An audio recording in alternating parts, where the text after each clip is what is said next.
Good morning प्यारे बच्चों। मैं हूं आपकी एजुकेटर पूर्णिमा और आज हम करेंगे एसएसटी की वर्कशीट नंबर 1।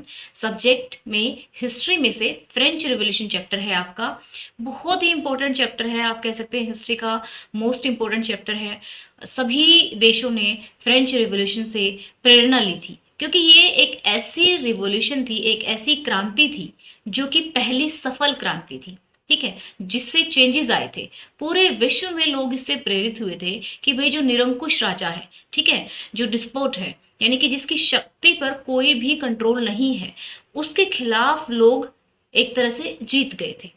ठीक है ना। तो फ्रेंच रिवॉल्यूशन में ऐसा हुआ क्या था, क्या प्रॉब्लम थी यहाँ पर? तो पहले कुछ प्रॉब्लम हुई होगी तभी तो लोग यहाँ पे भड़के हैं ना। तो इसको समझते हुए चलेंगे।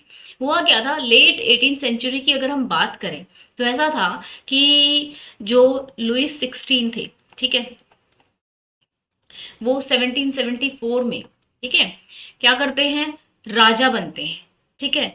अब ये बेचारे होते हैं सिर्फ 20 साल के ही और इनकी शादी हो जाती है ऑस्ट्रिया की जो राजकुमारी थी, मेरिया एंटोनेट से। ठीक है, वो इतनी बुरी सलाहकार थी।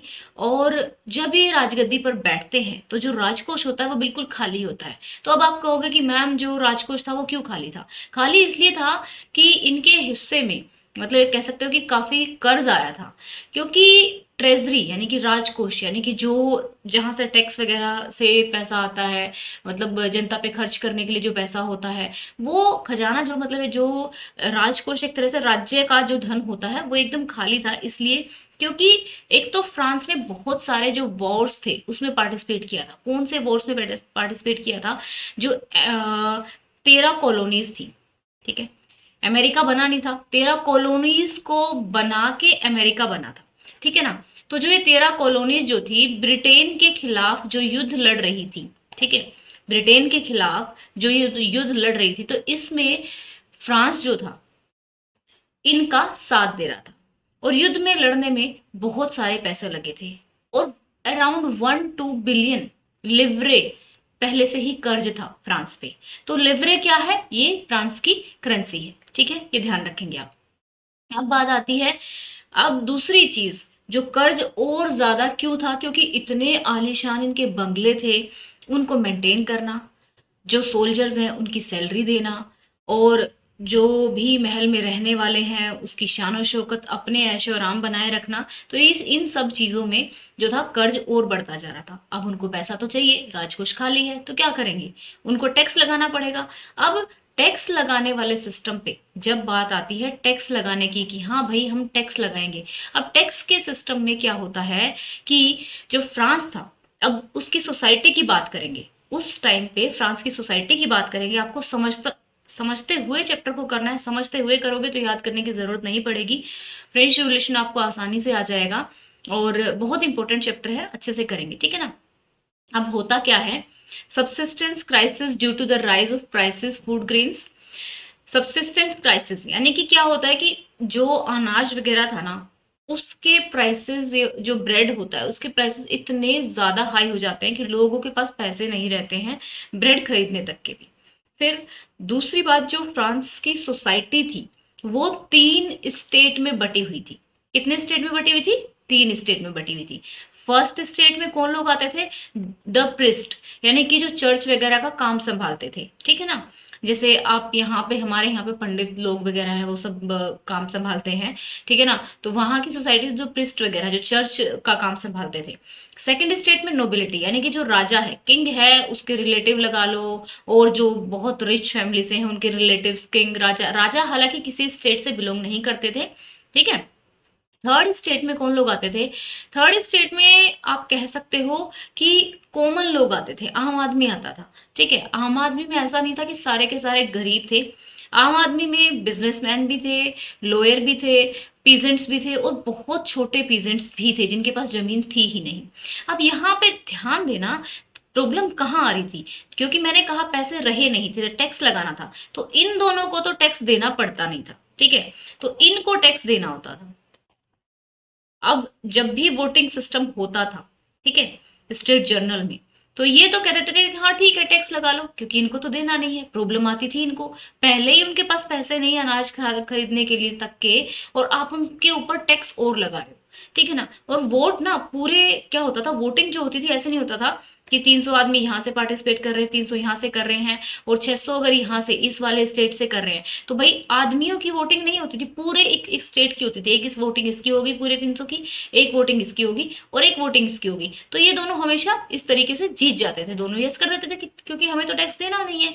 तो यहाँ पे अब की बार ये लोग कहते हैं कि भाई हम क्या करेंगे, टैक्स जो है अपना आप क्या करो, राजा की एक तो शक्ति पे कंट्रोल होना चाहिए और दूसरा क्या होना चाहिए, दूसरा जो वोटिंग है वो पर हेड होनी चाहिए, पर स्टेट नहीं होनी चाहिए। तो ये सब चीजें चल रही थी, तो ये भी चीज हो गई अब हमारी। अब यहाँ पे आप जमीन का बंटवारा भी देखोगे। अब लोगों का पहले जो मोस्ट ऑफ द जो इनकम होती थी वो किससे आती थी, जमीन से आती थी।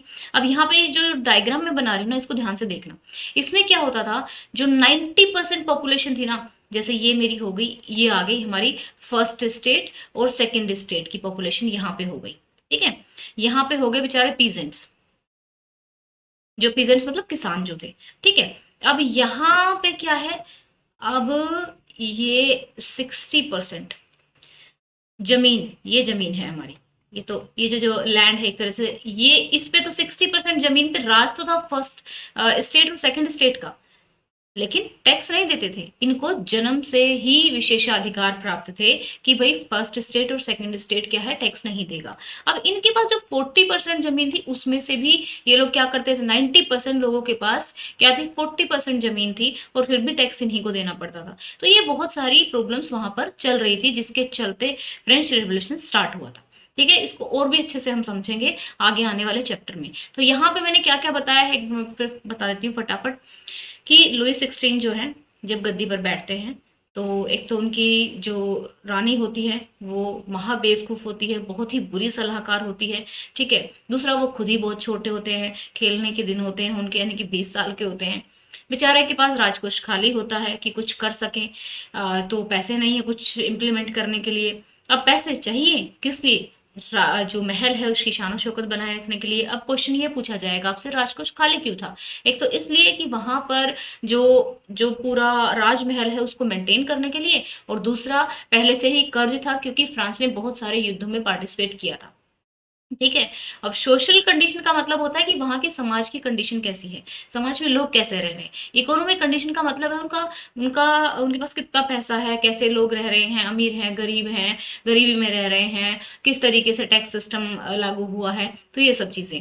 तो ये वाली कंडीशंस थी, ये बता चुकी हूँ ऑलमोस्ट 90% वाला। फर्स्ट जो स्टेट थी उनके पास प्रिविलेज थे, यानी कि सुविधाएं थी बाय बर्थ थी, कि भाई उनको टैक्स देना नहीं है, बाकी जो थर्ड है वो इसको देना है। अब टैक्स के नाम भी हम आगे देखेंगे, ठीक है, आगे आने वाली वर्कशीट में आएंगे। तो आज की वर्कशीट में सिर्फ इतना ही है कि ये वाली सिचुएशन वहां पे थी, ठीक है। अब इसके आगे आगे रिवोल्यूशन कैसे भड़कता है ये अगली वर्कशीट में हम देखेंगे। अब यहाँ पे सिर्फ इन्हीं के को देखते हुए आपको जितना मैंने अभी बताया है अपने क्वेश्चंस के आंसर देने की कोशिश करेंगे, ठीक है। तो चलिए अब हम स्टार्ट करते हैं अपने आंसर्स को, ठीक है। How was the first question है, how was the French society divided in the late 18th century. किस तरीके से डिवाइडेड थी, क्या बताया मैंने, 3 स्टेट थे, ठीक है। फर्स्ट स्टेट में कौन कौन आते थे, फर्स्ट स्टेट में क्लर्जी मैन, ठीक है, या फिर प्रिस्ट भी लिख सकते हो, क्लर्जी या फिर प्रिस्ट। सेकंड स्टेट में नोबल्स, जो कि कौन थे, राजा के रिलेटिव्स वगैरह थे। थर्ड स्टेट में कॉमन लोग आते थे, जिसमें big businessman, merchant, court officials वगैरह, ठीक है ना। तो अगर आप एग्जाम में इस तरीके से लिख के आओगे तो भी आपके बहुत अच्छे मार्क्स आने वाले हैं। अगर डायग्राम बनाओगे तो देखो, एज अ टीचर मुझे डायग्राम ज्यादा अच्छे लगते हैं, तो ये डायग्राम आप बना सकते हो, ठीक है। दोनों में से एक कर सकते हो, दोनों भी कर सकते हो, दोनों ही वर्क करेंगे, ठीक है। तो यहाँ पे चलेंगे कि किस तरीके से डिवाइडेड थी। फर्स्ट स्टेट जिसमें क्लर्जी मैन आते थे, जो प्रिस्ट वगैरह थे। सेकंड स्टेट में नोबिलिटी आती थी। थर्ड स्टेट में जो था मिक्स्ड पॉपुलेशन थी, बिग बिजनेसमैन भी थे, मर्चेंट भी थे, कोर्ट लॉयर भी थे, पीजेंट्स थे, आर्टिजन थे, और बहुत ही ज्यादा जिनके पास जमीन ही नहीं है, जो सर्वेंट है वो भी थे, ठीक है ना। ए सोसाइटी ऑफ स्टेट्स थी, ठीक है। अब चलते हैं नेक्स्ट क्वेश्चन पे, ये लिख दिया। अब नेक्स्ट क्वेश्चन क्या है, priest come under which state of society. Priest कौन सी स्टेट के अंदर आता है सोसाइटी में, priest Kemps under first state of France society. देखो आपने कहा था कि आपका जो रेशनल नंबर वाला रीअकरिंग और नॉन टर्मिनेटिंग कई स्टूडेंट्स को समझ में आ रहा है और कई को थोड़ा सा प्रॉब्लम आ रही है, तो लाइव सेशन लेंगे। अगर ऐसा हुआ कि शाम तक मैं अगर लाइव ले पाई तो शाम को लाइव सेशन लेंगे, ठीक है। मैं आप लोगों को बता दूंगी, नोटिफाई कर दूंगी एक छोटी सी वीडियो बना के, ठीक है ना। तो पहली स्टेट में जो प्रिस्ट लोग थे वो किस में आते थे, पहली स्टेट में आते थे। फिर चलते हैं नेक्स्ट पे, which state got the privilege by birth. First two states, पहली और दूसरी स्टेट दोनों को प्रिविलेज मिले हुए थे बाय बर्थ। ध्यान से समझते हुए क्वेश्चंस को करोगे तो याद करने की जरूरत नहीं पड़ेगी। Why was the treasury of France empty, जो राजकोष था वो खाली क्यों था? दो रीजन बताए मैंने इसके। एक तो एक्स्ट्रा वेगेंट लाइफ, मतलब काफी खर्चीली जो शान शौकत वाली लाइफ थी, ठीक है, of style of Bourbon Kings, यानी कि जो लुई 16 थे वो बोर्बन डायनेस्टी से थे। ये पूछ सकते हैं कौन से वंश से थे, कौन से राजवंश से थे, तो बोर्बन डायनेस्टी से थे। Due to prolonged wars France debit of almost 1 to 2 billion लिब्रे। तो जो वॉर थे, दूसरा रीजन था। एक तो उनका जो लाइफ स्टाइल था रहने का, ठीक है, और दूसरा वॉर की वजह से, ठीक है। अब चलते हैं नेक्स्ट पे, do we have same system of taxation as it was prevailing during the French revolution. कह रहा है कि क्या अभी भी ऐसा ही सिस्टम है टैक्स का जैसे पहले उस टाइम था फ्रेंच रिवॉल्यूशन के टाइम में।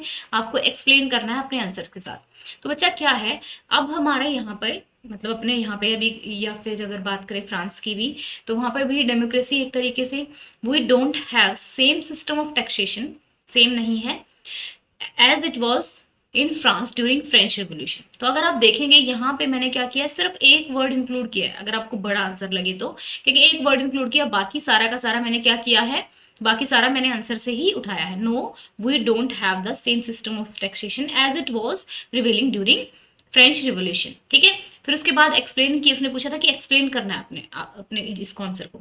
तो हो गया, we have a direct and indirect tax system. Direct का मतलब क्या हुआ भाई, अगर आपकी इनकम बढ़ गई 5 लाख तो इसका कुछ परसेंट आपको मतलब 5 लाख से कम है तब तक आपको कोई टैक्स नहीं लगेगा। 5 लाख से ज्यादा बढ़ गई तो आप पे टैक्स लगना स्टार्ट हो जाएगा। तो ये ऐसा नहीं है कि भाई जो अमीर है उस पे नहीं लगेगा, जो गरीब है उस पे लगेगा, ये सबके लिए इक्वल है, ठीक है ना।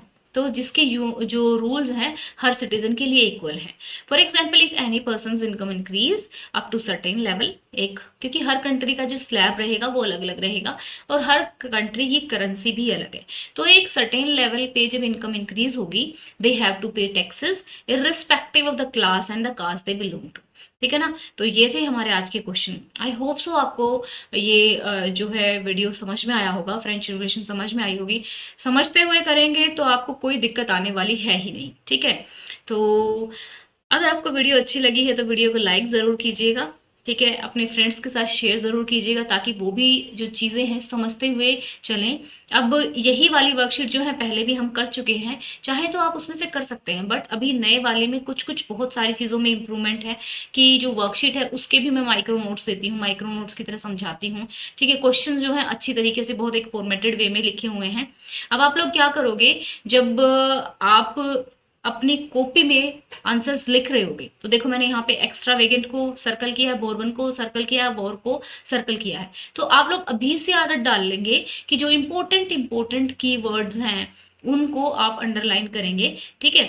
और अंडरलाइन करने के लिए आप ब्लू स्केच पेन यूज कर सकते हैं, जो कि काफी अच्छा दिखता है जब अंडरलाइन करते हैं। जब मैं अपने एग्जाम में जाती थी, एग्जाम देकर आती तो ब्लू स्केच पेन का यूज करती थी। तो अभी से हैबिचुअल हो जाओगे तो एग्जाम में आपको बिल्कुल भी जोर नहीं पड़ने वाला है, ठीक है बच्चा।